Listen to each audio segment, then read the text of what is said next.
वारहे खां ख़बर शामिल कंदासीं। मुज़फ़र काज़ी जी रिपोर्ट मुताबिक़ 2 ॾींहं अॻु सुबुह जो 11 बजे फ़ौजी फ़याज़ हुसैन तुनियो खां खंडू रोड सां फुर थियल मोटरसाइकिल सर्विस कार्ड ऐं क़ीमती सामान वापसि न थी सघियो।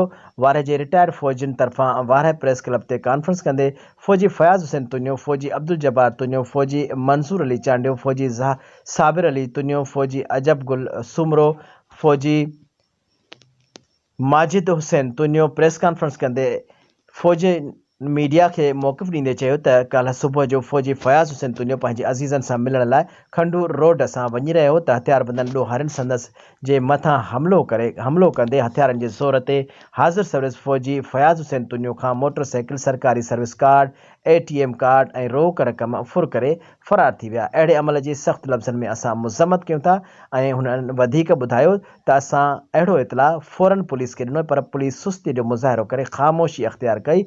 ADNC वारहे थाणे ते दाख़िल कराई आहे। SHO वारहे हींअर ताईं कख भञी बीणो न कयो आहे।